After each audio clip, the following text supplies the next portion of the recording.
사도신경을 계속 살펴보고 있습니다.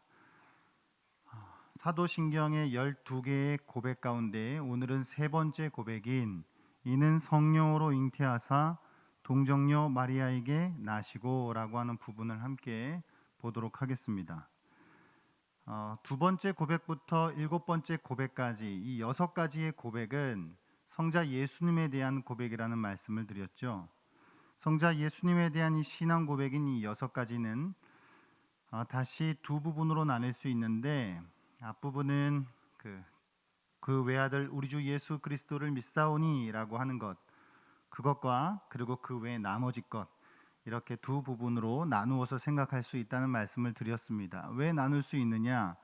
앞에 있는 그 외아들 우리 주 예수 그리스도를 믿사오니라고 하는 것은 특히 예수님의 정체성에 대하여서 예수님이 누구신가에 대한 그런 부분을 말씀하고 있는 것이고, 오늘부터 시작되어서 저리로서 산자와 죽은 자를 심판하러 오시리라 라고 하는 부분까지의 이 5가지의 고백은 특별히 예수님이 그럼 무엇을 하셨는가, 예수님의 특별히 생애, 탄생으로부터 죽음과 부활과 승천과 재림에 대한 그런 5가지의 내용들을 다루고 있다는 말씀을 드렸습니다.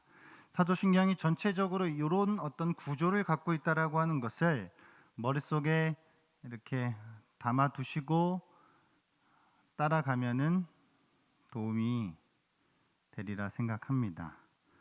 오늘은 예수님이 무엇을 하셨는가라고 하는 그 부분의 첫 번째, 예수님의 탄생에 대한 부분입니다. 그러니까 예수님이 어떻게 태어나셨는가, 예수님이 이 땅 가운데 어떻게 나셨는가라고 하는 내용을 고백하고 있는 것이죠. 그래서 우리는 그분은 성령으로 잉태하셨고 동정녀 마리아에게 나셨다라고 고백하고 있지요. 자주 고백하고 많이들 고백하셨겠지만 이 단순한 문장이 조금 더 어떤 구체적이고 세부적인 그런 의미들을 담고 있는지 오늘 조금만 더 우리의 마음을 모아서 말씀을 보겠습니다. 자, 여러분, 이는 성령으로 잉태하사 동정녀 마리아에게 나시고 라고 하는 것을 다시 두 파트로 나눌 수 있는데요. 앞에 것은 이는 성령으로 잉태됐다라는 거예요. 성령으로 잉태되심 앞에 하나가 있고 뒤에는 동정녀 마리아에게 나셨다라고 하는 것이에요. 그 두 가지로 나누어 생각해 볼 수 있습니다. 성령으로 잉태된 것, 그리고 동정녀 마리아에게 나신 것, 두 가지를 생각해 볼 수 있는데요. 우리는 사도신경의 이 예수님 탄생에 대한 고백을 통해서 딱 두 가지를 분명하게 알 수 있습니다. 딱 두 가지요.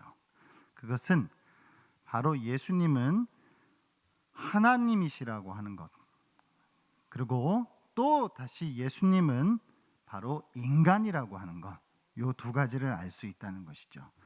이 성령으로 잉태되어 동정녀 마리아에게 나신 예수님은요, 완전한 하나님이시고 완전한 인간이시다라고 하는 것에 대한 고백으로 이해할 수 있습니다. 예수님이요, 성령으로 잉태되었다라고 하는 것은 그가 완전한 하나님이시다라고 하는 것입니다. 두 번째로 예수님이 동정녀 마리아에게서 나셨다라고 하는 것은 그가 완전한 인간이시다라고 하는 것을 말합니다.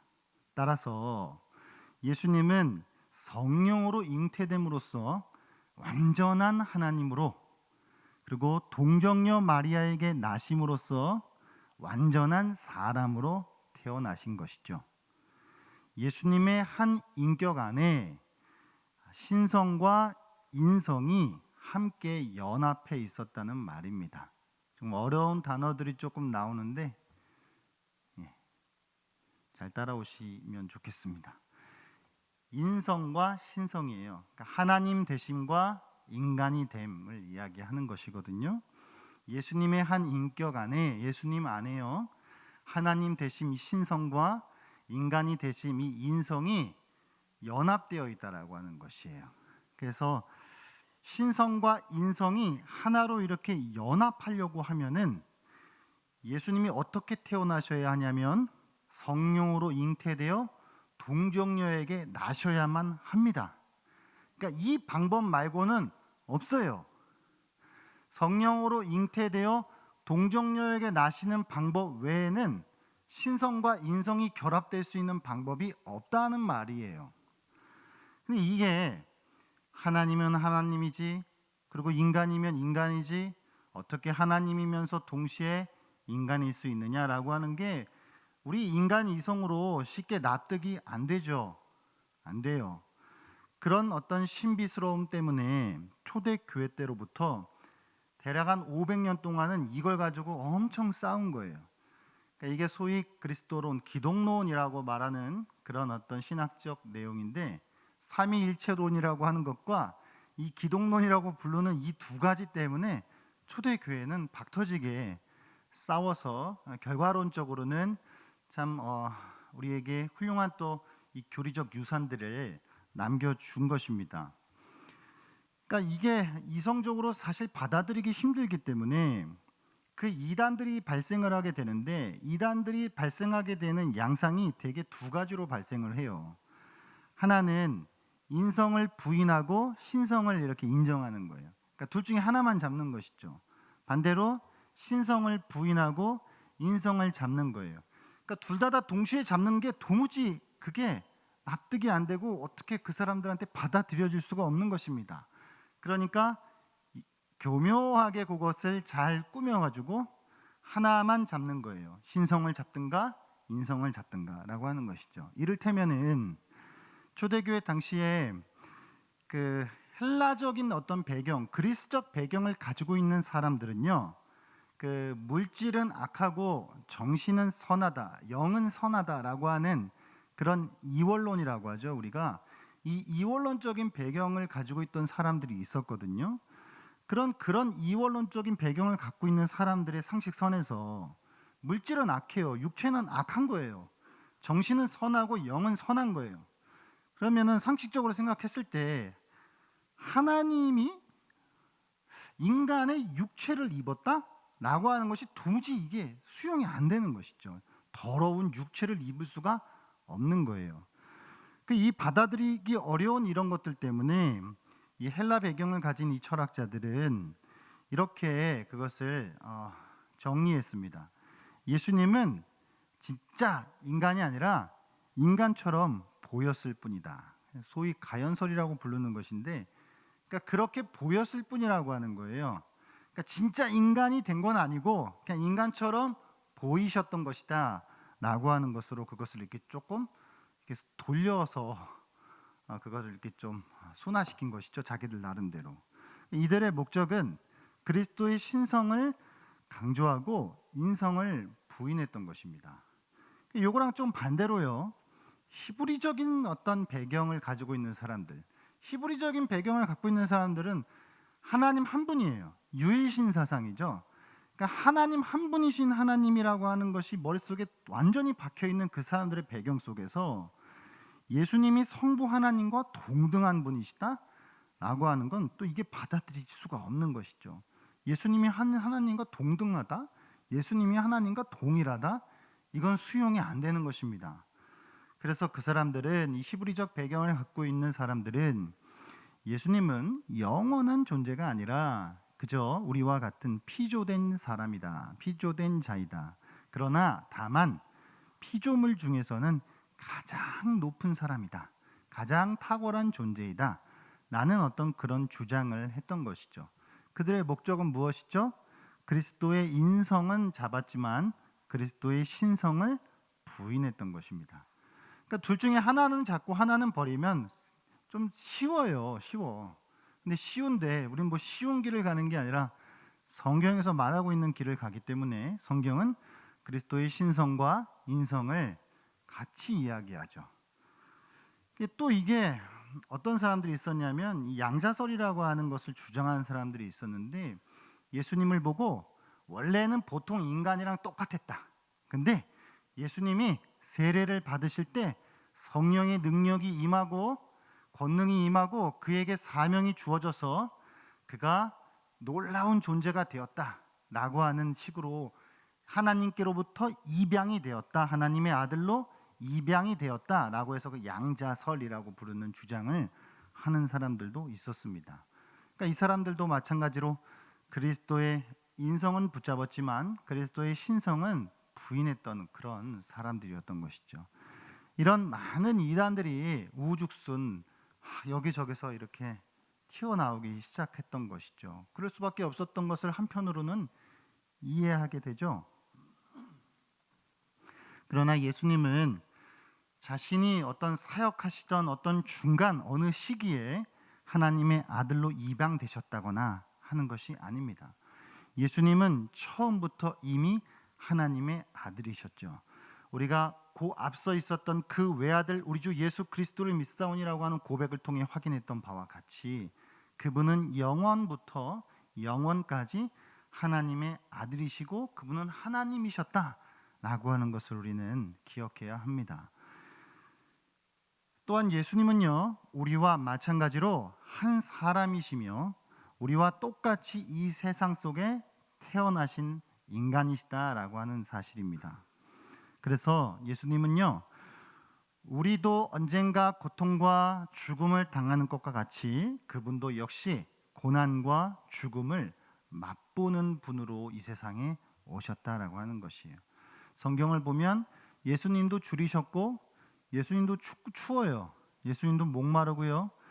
예수님도 피곤하십니다. 인간으로 오신 예수님의 모습을 보여주는 것이죠. 그러니까 이런 어떤 결론적으로 신성과 인성이 예수님 안에 신비롭게 연합되어져 있는 이것이 우리가 붙잡아야 하는 것인데 오늘 우리가 고백하는 게 그거예요. 이는 성령으로 잉태되어 동정녀 마리아에게 나셨다. 그분은 완전한 하나님이시고 완전한 사람이시다 라고 하는 것을 믿고 고백하는 것이죠. 이걸 조금 다시 얘기하면 예수님 안에 신성과 인성이 결합되어 있다라고 하는 것을 말하는 거예요. 그러니까 이런 것들이 이제 많은 이단들이 나왔다라고 했는데 그 많은 이단들에게 대항해서 하나님의 이 진리, 성경의 이 진리, 예수 그리스도의 이 진리를 지키고자 했었던 사람들이 있었죠. 초대교회 당시엔 그 사람들을 우리가 교부들이다라고 이제 부르는데 교부 중 오리겐이라고 하는 사람이 있습니다. AD 3세기 전경에 이제 살았던 사람인데 이 사람은 이 그리스도 안에 있는 신성과 인성의 신비로운 연합을 묵상하면서 참 나름대로 괜찮은 그런 어떤 이미지를 하나 떠오르게 되었습니다. 그 사람이 떠오른 이미지가 좀 우리의 이해에 도움이 될 것 같아서 제가 좀 소개를 해드리겠습니다. 그러니까 어떤 이미지를 떠올렸냐면 그 오리겐이 불 속에 놓여 있는 그 쇠붙이, 그러니까 뜨거운 불 열로 인해서 시뻘겋게 달아오르는 그 모습을 떠올렸어요. 그 사람이 인성과 신성의 이 결합을 생각하면서요. 그러니까 뜨거운 열로 붉게 달아오른 그런 이 쇳덩어리, 이 철은 이게 결국은 불이랑 잘 분간이 안 돼요. 생각해 보세요. 한번 머릿속에요. 쇳덩어리가 있는데 그걸 뜨거운 불구덩이에다 이렇게 넣어가지고 엄청난 열을 올리면은 그 쇳덩어리가 어떻게 되죠? 뻘겋게 달아오르죠. 그럼 뻘겋게 달아오르는 이 쇳덩어리는 거의 불과 같아져요. 거의. 그러니까 만약에 어떤 사람이 그 달아오른 쇳덩어리를 만진다거나 그걸 다루려고 한다라고 한다면 그 사람은 철의 어떤 쇠의 어떤 힘보다는 불의 힘을 느끼게 될 거예요. 그러니까 시뻘겋게 달아오른 그 쇳덩어리 안에 있는 그 쇳덩어리가 품고 있는 그 불, 그런 어떤 이미지가 정확할 수는 없겠죠. 이 세상에 있는 어떤 것이 정확할 수 있겠습니까? 예수 안에 인성과 신성이 연합되어 있는 그 모습과 닮아 있다라고 하는 것으로 설명을 했던 것입니다. 예수님의 육체를 입으신 이 예수님 안에 뜨거운 성령이 임재하시고 그분과 함께 하셔서 그 예수님은 영원한 말씀이시고 그분은 영원한 지혜이시고 그분은 영원한 하나님이신 그 신비가 그 예수님 안에 함께 할 수 있었다라고 하는 것입니다. 그런 어떤 이미지와 같이 예수님은 하나님이시면서 동시에 인간이시다라고 하는 것을 말씀해 주고 있어요. 조금만 더 요 신성과 인성의 연합에 대하여서 제 방식대로 조금 설명을 드려 보겠습니다.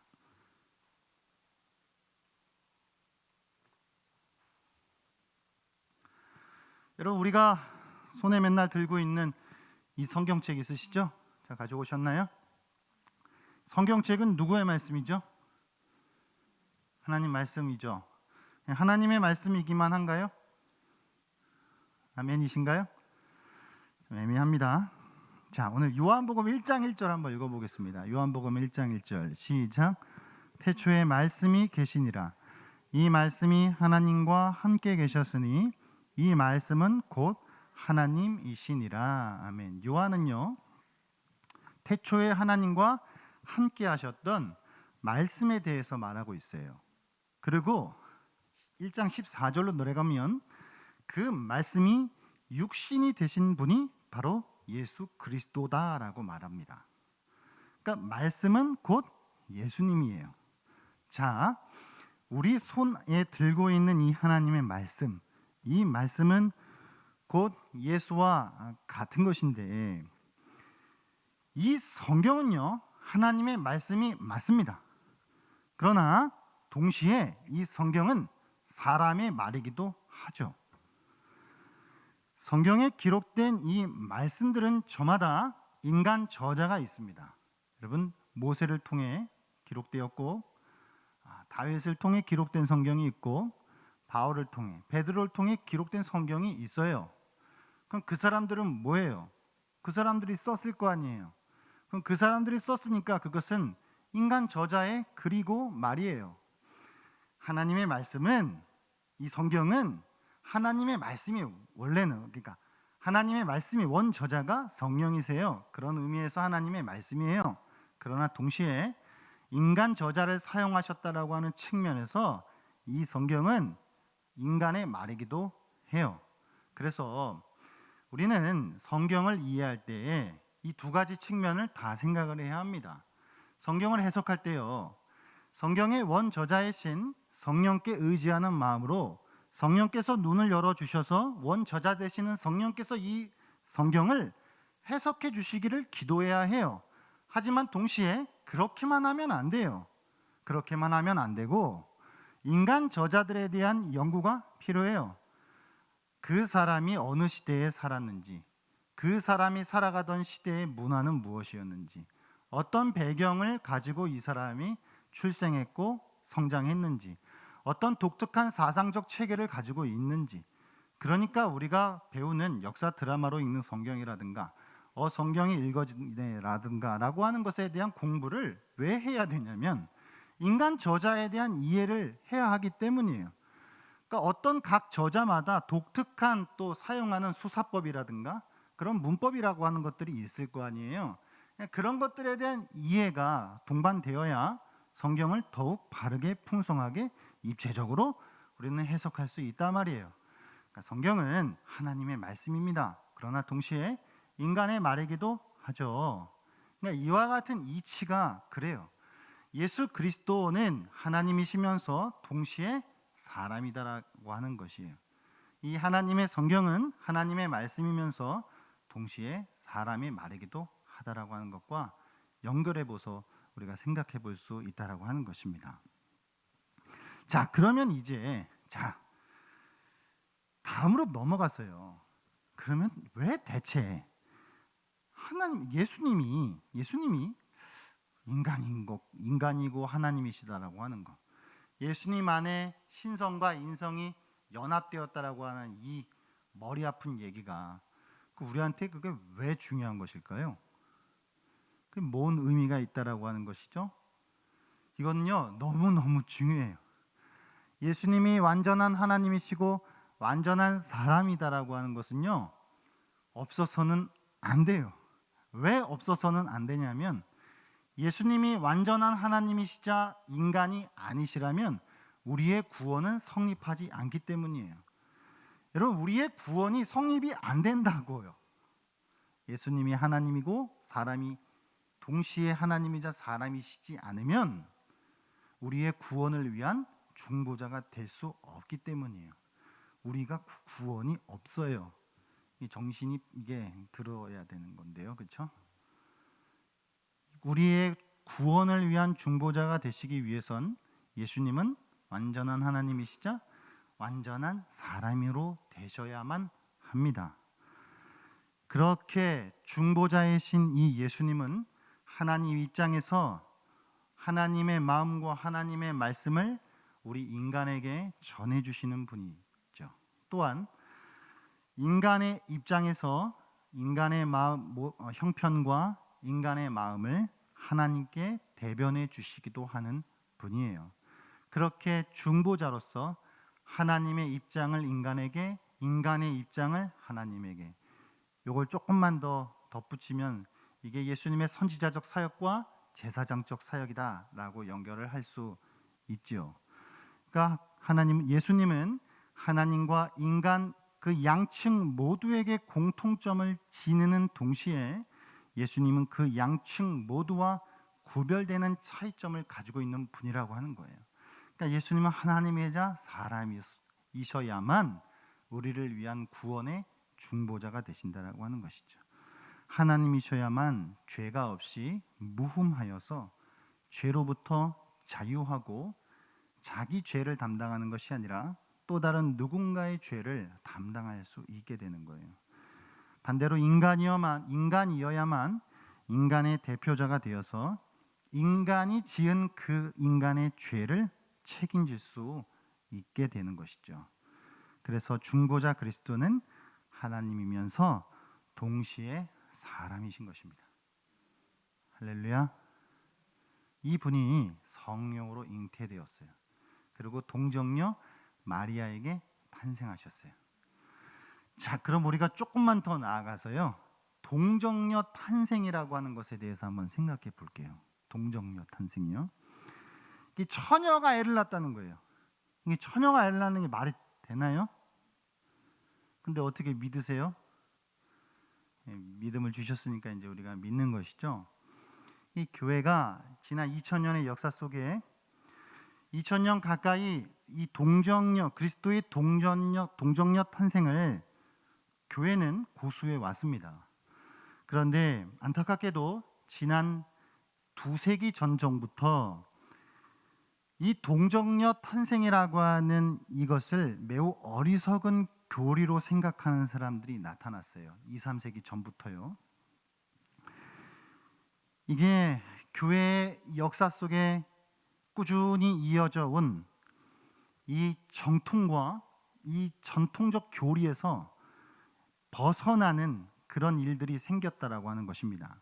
그거의 가장 커다란 물줄기가 뭐냐면 계몽주의와 기독교 자유주의예요. 그러니까 이 계몽주의를 바탕으로 인간의 이성에 대한 것이 우위를 점하면서 동정녀 탄생에 대한 그 교리를 매우 어리석은 교리다라고 버리는 일들이 교회 안에 일어나게 됐다라고 하는 말이죠. 그래서 기독교 자유주의가 또 태동되게 되어지고, 그러면서 그 사람들은 이성으로 받아들일 수 없는 것들을 하나하나 버리기 시작했다라고 하는 것입니다.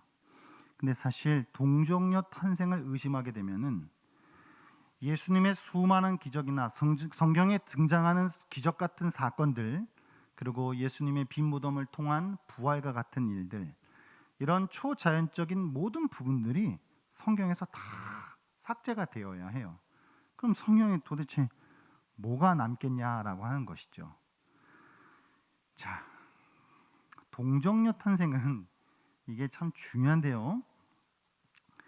이해할 수 없는, 그냥 저는 믿어요 라고 이렇게 우리가 할 수 있지만, 조금 더 성경의 긴 역사 속에서 이 일은 이미 그 전부터 보여져 왔고 예수 안에서 온전히 성취가 되어졌는데, 그거를 우리가 한번 잠깐 생각해 보겠습니다, 여러분. 이스라엘 백성들의 시작을 우리가 아브라함이다라고 볼 수 있는데, 이 아브라함과 사라에게 하나님이 무엇을 약속하시죠? 특별히 아들을 약속해요. 자녀를 약속한단 말이에요. 그러니까 아이를 가질 수 없는 그 부부에게 하나님이 그들에게 아들을 허락하셔서 그를 통해 큰 민족을 이룰 것이다 라고 하는 약속을 주신다라고 하는 말이죠. 그래서 실제로 사라는 이 약속을 듣고 비웃었지만, 그러나 결국은 사라는 90세가 되는 그 고령의 나이임에도 불구하고 이삭이라고 하는 아들을 낳게 됩니다. 얼마나 기뻤든지 그 아이의 이름을 웃음이라고 하는 이삭으로 지은 것이죠. 자, 여러분, 여기 앉아 계신 분 중에 90세보다 나이 많으신 분 없으시죠? 그럼 90세인 여인이 애를 낳았다? 이거는 이게 말이 되나요? 안 되나요? 안 돼요. 사라는 자신의 몸으로는 절대적으로 아이를 가질 수 있는 몸이 아니었다라고 하는 거예요. 상상조차 할 수 없는 일이었어요. 그러니까 비웃은 것도 사실 한편으로는 이해가 되죠. 내가 어떻게 애를 갖냐라고 하는 말이에요. 현실적으로 불가능한 그 일이 하나님의 약속을 통해서 이루어졌어요. 그래서 이삭은 약속의 아들이에요.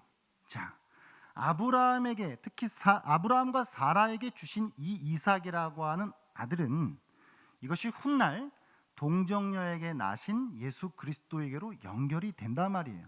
처녀에게 자식이 낳았다라고 하는 거. 그럼 이것과 사실 우리가 따지고 보면 애가 생길 수 없는 그 노인에게 애가 생겼다라고 하는 것과 이게 사실 어떻게 보면 별반 차이가 나지 않는 일이죠. 하나님의 약속을 통해 잉태케 되었고 출산하게 되었다라고 하는 면에서 이스라엘 성경 전 역사에서 이 동정녀 탄생에 대한 것은 이미 하나님이 우리에게 가르쳐 오신 것입니다. 한 개만 더요. 모세를 생각해 볼까요? 모세의 출생이 기적적으로, 이삭처럼 기적적으로 출생하지는 않았습니다. 그러나 모세는 또 다른 측면에서 기적적으로 보호가 되었어요.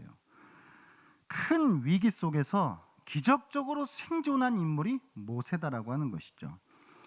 히브리인들의 사내 아기는 모두 죽이라고 하는 이 바로의 명령에서 이 모세 이 아기는 간신히 살아났습니다. 갈대 상자 안에 담겨져 강에 버려졌죠. 그러나 애굽 왕실의 공주에게 발견되었고 그에게 입양이 됩니다. 그러니까 이렇게 그 생명이 기적과 같이 이게 일반 상식적으로 이해가 안 되는 방식으로 보호가 되었단 말이에요. 그럼 이런 모든 측면을 통해 우리는 아브라함에게 이삭을 주신 방식이라든가 하나님이 이스라엘의 구원자인 이 모세의 생명을 보호해 주신 방식이라든가 그 생명을 보존시켜 주셨다라고 하는 것들을 통해 훗날 일어날 동정녀 마리아에게서 나신 예수 그리스도를 우리는 연결지어 생각할 수 있는 것입니다. 결론적으로요, 예수 그리스도는 하나님의 성령으로 잉태되어 인간 육체를 통해 이 땅에 나셨습니다. 그분은 정확히 하나님이자 정확히 인간으로 나셨습니다. 그런 분을 우리가 믿고 고백하고 있다라고 하는 사실을 우리는 잊지 말아야 합니다. 그렇다면 마지막으로요, 이 성령으로 잉태되어 동정녀 마리아에게 나신 예수 그리스도, 완전한 하나님이시자 완전한 사람으로 이 땅 가운데 성육신하신 예수 그리스도, 이 분이, 그 사실이, 그 진리가 우리에게 어떠한 일을 일으켜야 할까요? 우리에게 어떤 열매를 일으켜야 하냐라고 하는 물음입니다. 그 단순한 진리가 우리가 매주 고백하고 있는 성령으로 잉태되어 동정녀 마리아에게 나신 예수님, 그 예수님을 고백하고 있는데 그 고백이 우리에게 어떠한 열매를 맺어야 하냐라고 하는 질문입니다. 그것을 우리가 두 가지로 생각해 볼 수 있겠는데요. 한 가지는요, 하나님의 마음에 닿는 것이에요. 그러니까 주님과, 다른 말로 표현하면 주님과 같이 되어지는 것이에요. 자, 인간이 되신 이 예수님은, 이 하나님이신 이 예수님은 우리의 마음을 동정하시고 우리의 마음을 채울하시는 분이다, 성경은 말씀합니다. 히브리서 4장 15절인데요. 같이 한 말씀 읽어보겠습니다. 우리에게 있는 대제사장은 우리의 연약함을 동정하지 못하실 이가 아니요 모든 일에 우리와 똑같이 시험을 받으신 이로되 죄는 없으시니라. 아멘. 예수님이 인간이 되신 것을 통해 예수님이 우리에게 대번에 해주실 수 있는 건 무엇이냐면 인간이 되셨기에 인간을 아시는 거예요. 인간의 처지와 형편을 누구보다 잘 아시는 거예요. 그냥 감정이입, 그냥 뭐 저 사람의 감정이 상황이 어떻겠구나라고 그냥 멀찌감치 생각하는 감정이입의 수준이 아니라 공감을 넘어 동정까지 나아가는 것이에요. 왜냐? 내가 되어 봤으니까. 우리가 살아갈 때에도 가장 그 사람과 같아질 수 있는 것은 같은 상황에 처해 보는 거예요. 같은 상황에 처해 보면 우리는 공감과 동정을 충분히 할 수 있는 것이겠죠. 하나님이신 예수님이 인간이 되셨다라고 하는 것, 그렇게 우리를 동정하신다라고 하는 것은 그럼 동정해서 뭐예요? 그럼 맨날 우리는 예수님으로부터 위로만 받고 그래서 우리의 마음을 만져주시는 분, 거기서 끝나는 것이 아니라 그 다음 단계는 그렇게 우리를 동정해 주시는 그 하나님의 그 마음, 그러니까 인간의 육체를 입으신 그 하나님의 그 마음에 우리가 닿아야 하는 것이죠. 자, 하나님이 인간이 되셔서 인간의 마음으로 닿으셨어요. 그럼 닿아서 우리가 위로를 받고 소망을 얻는다라고 하는 것이 끝이 아니라 우리도 하나님의 마음에까지 닿는 것이죠. 하나님의 마음이 무엇일지, 하나님의 뜻이 무엇일지 그 하나님 아버지의 마음에 닿아 주님과 하나가 되어져 가는 열매가 이 성령으로 잉태되어 동정녀 마리아에게 나신 예수 그리스도를 통해 우리에게 맺어져야 하는 첫 번째 열매라고 하는 것입니다. 그러니까 주님이 우리와 같이 되셨듯이 우리도 주님과 같이 되어지는 것.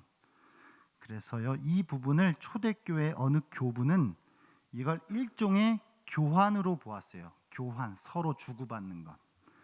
하나님이 우리에게 자신의 거룩한 신성을 나눠주시기 위해 육체를 취하시고 동정녀에게 태어나셨다라고 하는 것이죠. 이걸 조금만 더 과격하게 이야기하면 하나님은 사람이 하나님이 되도록 하기 위해 그와 같이 사람이 되셨다라고 하는 것입니다. 그러니까 우리가 하나님이 됐다라고 하는 건 하나님과 똑같이 된다라고 하는 것이 아니라 하나님을 닮아가도록 하시기 위해 하나님이 사람이 되신 것이. 그렇게 하나님이 사람이 되신 것처럼 우리는 하나님이 되도록, 하나님을 닮아가도록 하나님의 마음에 닿기 위해 그렇게 주와 연합하기 위해 힘써야 할 줄 믿습니다.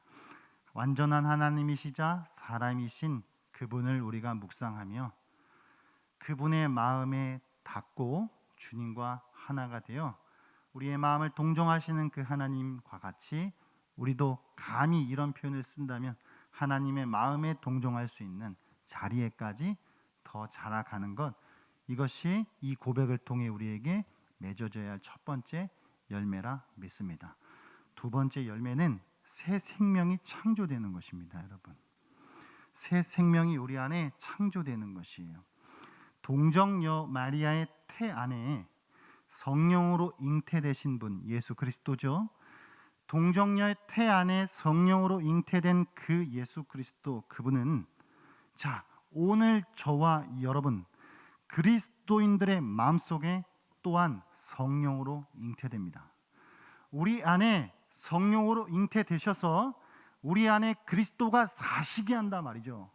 동정녀 마리아에게 성령으로 잉태되셔서 그로 하여금 예수 그리스도를 낳게 하신 그 하나님이 오늘 저와 여러분의 마음속에 성령으로 잉태케 하셔서 예수 그리스도를 영적으로요 잉태케 하셔서 우리 안에 예수가 살아가시게 하신다라고 하는 것을 우리는 기억해야 합니다.